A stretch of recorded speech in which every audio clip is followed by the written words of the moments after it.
ဆက်သွားပြီဆက်သွားပြီ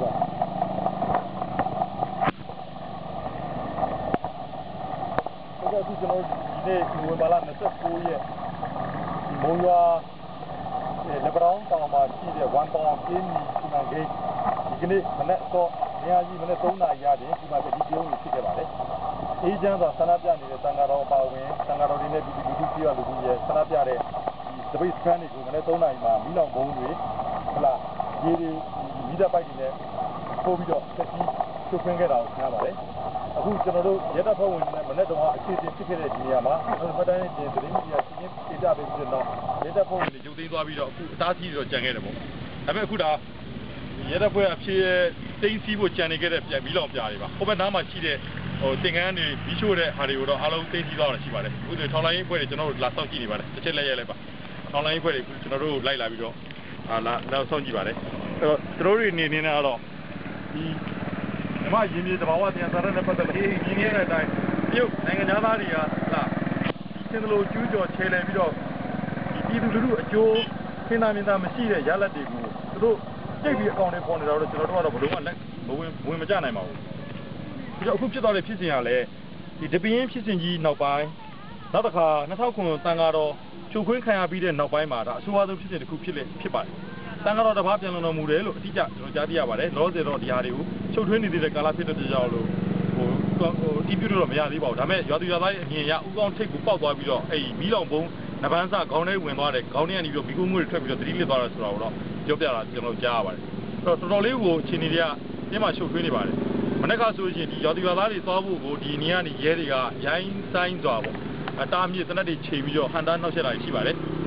အခုတော့သူတို့ဘယ်လိုသဘောလဲမသိချက်ချင်းရုပ်သွားတာကိုကျွန်တော်တွေ့ရပါတယ်နော်အခုမီးလောင်မြင်ပြားတွေသူတို့ဆက်လက်သိမ်းဆည်းလို့အချိန်မမီလိုက်ဖြစ်ပါပါတယ်ဟိုနာမီးလောင်ပြားတွေကတော့ရေနဲ့ချက်ချင်းဖြန်းပြီးတော့သူတို့လက်တွေအခုလက်တွေခြောက်သွားပါတယ်ကျွန်တော်တို့လိုအပ်တဲ့သင်္ကန်းမီးလောင်သားတို့ဘာလို့ကျွန်တော်သိမ်းလာခဲ့ပါတယ်ဘာပြောတာနိုင်ငံသမိုင်းမှာအယုဆိုးကြီးတန်းတဲ့ဖြစ်စဉ်တစ်ခုဖြစ်ခဲ့တာတော့အမှန်ပါပဲအဲ့တော့သက်ဆိုင်ရာအုပ်ချုပ်ရေးတာဝန်ရှိသူတွေအနေနဲ့ခေပြောင်းစနစ်ပြောင်းဆရာနာရှင်ခေအကျွင်းကြံနေရဲ့ဆရာနာရှင်ခေကိုတကြောပြန်လှဲ့လို့သူတွေဆရာနာရှင်ခေကပုံစံတိုင်းအုပ်ချုပ်ရေးနီလန်းကိုကျင့်သုံးကျင်သေးတဲ့ယူနီဖောင်းပြောင်းတယ်ပေါ့နော်ဘိုးကမောက်ချွတ်အုပ်ထုတ်ဆွတ်လာတဲ့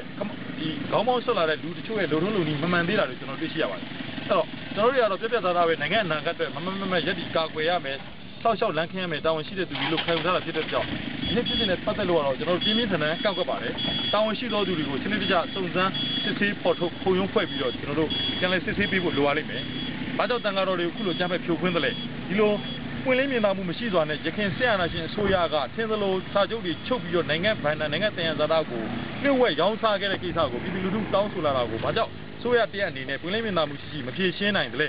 ဒီဝမ်မောင်ကုမ္ပဏီကပေးချေထားတဲ့ငွေကြေးတွေနဲ့နိုင်ငံဗန်နာဘယ်နေရာမှာအသုံးပြုလိုက်တာမို့လို့ဒီတရုတ်ကုမ္ပဏီကိုမလွန်ဆန်ရဲလောက်အောင်တရုတ်ကဖိအားတစ်ချက်ပေးုံနဲ့ကိုယ်တန်ကကိုတိုက်ရဲဖြတ်ရဲလောက်ဘာကြောင့်လှုပ်လာတယ်လဲဆိုတဲ့မှတ်တမ်းတွေကိုကျွန်တော်တို့ပြန်လည်ဖော်ထုတ်တူးဆော့ဖို့တော့လိုပါလိမ့်မယ်ဒါမှနောက်သားစီမြေဆက်ဆက်လက်ထက်မှာချင်းချောက်မှုတွေခြောက်လန့်မှုတွေနှောက်ယှက်မှုတွေနဲ့အိမ်မဆိုးတွေကကင်းလွတ်မှာဖြစ်ပါတယ်ဒါဆိုကျွန်တော်တို့ဒီနေ့ခေတ်လူငယ်တွေရင်းနေတာရင်းရပါမယ်ရဲတင်တာရဲရပါမယ်အခုဖြစ်စဉ်တွေဖြစ်ခဲ့ပြီးတာနိုင်ပိုင်းပဲရှိပါသေးတယ်နောက်ဘာဆက်ဖြစ်မယ်မသိသေးပါဘူးမကြခင်ဒေါ်အောင်ဆန်းစုကြည်စကားပြောပါမယ်ကျွန်တော်တို့သွားအောင်နားထောင်ပါမယ်ခေါင်းဆောင်ပိုင်းတွေဘယ်လိုဆက်လက်ရှင်းလင်းမယ်ဆိုတော့ကျွန်တော်စောင့်ကြည့်ပါမယ်လူငယ်တို့အနေနဲ့တရားဥပဒေစိုးမိုးရေးကိုထောက်ကူပြုလို့တဲ့မြန်မာလူမှုဘဝဖွံ့ဖြိုးတိုးတက်ခွင့်အနေနဲ့ကျွန်တော်တို့ကတော့ထဲထဲဝင်ဆက်လက်စောင့်ကြည့်လေ့လာနေဦးမယ်ဆိုတဲ့အကြောင်းကျွန်တော်တင်ပြချင်ပါတယ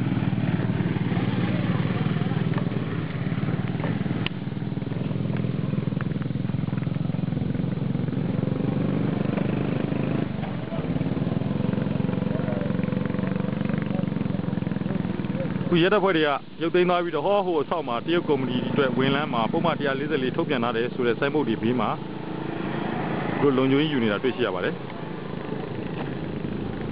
နောက်မှာတော့ကျွန်တော်တို့ရဲ့အသက်သွေးကြောမြမအသက်သွေးကြောသဘာဝတယံဇာတာတွေမကြခင်ဖြည့်ဆည်းခံရတော့မဲ့ကျင်းဒီတောင်ကြီးရဲ့သွင်သဏ္ဍာန်ဖြစ်ပါတယ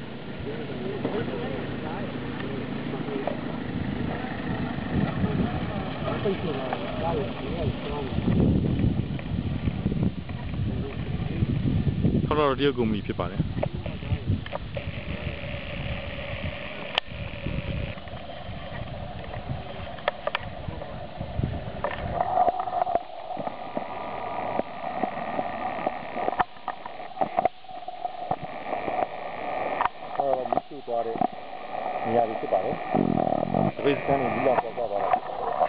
ဒါတွေကြည့်ချင်းအဖြစ်ဒီထောက်ထားတွေကြည့်ချင်းအဖြစ်တော့ဟောဒီမှာဒါဆိုရင်တာမန်မဟုတ်ပါဘူးမီးတော်တော်လေးပြင်းပြင်းထန်လောင်ပြီးပျော်ကျသွားတာပါထောက်ထားတွေကျွန်တော်လိုက်လံလေးလာဆူဆောင်းနေပါတယ်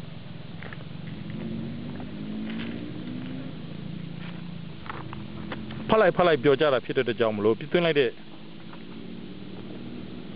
ချက်တွေလာမီးအလောင်လိုက်လောင်စီနိုင်တဲ့အကြောင်းအရာတစ်ခုခုအရေးတစ်ခုခုလွင့်ပြန်လာတဲ့ကြောင့်ဒီဟာတွေလောင်ပြီးတော့ကွက်လိုက်ဖြစ်သွားတာကိုကျွန်တော်တို့မျက်မြင်တင်ပြတွေ့ရှိရပါတယ်အဲကြောင့်မီးနှပန်းမှုမဟုတ်ဘူးလို့ညင်းဆိုတဲ့ခရိုင်ရဲတပ်ဖွဲ့မှုရဲ့ညင်းဆိုချက်ကိုတော့ကျွန်တော်တို့ဆက်လက်စောင့်ကြည့်လေ့လာရအောင်မှာဖြစ်ပါတယ်ဖုန်းဖနဲ့ဟုတ်ကဲ့ဒီမှာဘယ်လောက်ထိအခြေအနေဆိုးရလဲဆိုတော့ဖုန်းကြီးရဲ့ဖက်နှက်တောင်မီးကျွန်းသွားတာချက်ချင်းပြတ်သွားတာတွေ့ရပါလိမ့်မယ်မတရားဟုတ်ပါတရားဟုတ်ပါဒီဖက်ထဲပဲဟုတ်ပါအဲ့ဒါဖက်လို့လာခဲ့ဒါတက်ယူသွားခဲ့ပါကောက်လာခဲ့လားကျွန်တော်တို့မတရားလုပ်ကြံပြီးတော့တင်ပြပြောဆိုတာမဟုတ်ပါဘူးအခုတင်အခင်းဖြစ်ခဲ့ပြီးတဲ့နေရာကနေကျွန်တော်တို့စနစ်တကျကောက်ယူမှတ်တမ်းပြုစုလာပြီဖြစ်ပါတယ်ညင်းပွားမှာဆိုလို့ဗီဒီယိုမှတ်တမ်းနဲ့စနစ်တကျအများစုကရှေ့မှာကျွန်တော်မှတ်တမ်းတင်ကောက်ယူသိသိလာခဲ့ပါတယ်အခုဆိုရင်ကျွန်တော်တို့ကဒီဘုံစံတွေရဲ့အစံတွေတွေ့လို့တွေ့ညာကျွန်တော်လိုက်လံကြည့်ရှုပါတယ်ပြီးရင်ဒီဘုံစံတွေရဲ့အကြောင်းအရာကိုကျွန်တော်တို့ဖော်ထုတ်နိုင်မှုကြိုးစားမှာဖြစ်ပါတယ်ဒါဆိုလို့ရှိရင်လည်းဟောဘလောက်ပြင်းထန်နေဆိုတာတာမန်ရှုံမီတစ်ခုနဲ့တော့မဖြစ်နိုင်ပါဘူးဒီလောက်ထိလောင်ကျွမ်းသွားတယ်ဆိုတော့မီးပမာဏဟာတခုခုလိုအရေးပြောစေတဲ့အကြောင်းအရာတခုခုလောင်ကျွမ်းလို့ပါဒါပြည်သူလူထုကိုပက်သွားတဲ့ပြည်သူလူထုကိုဖြိုခွင်းသွားတဲ့ညဘက်လက်တစ်ပြက်လျှို့ဝှက်ညစစ်စင်ရဲ့ရလဒ်တစ်ခုဖြစ်ပါတယ်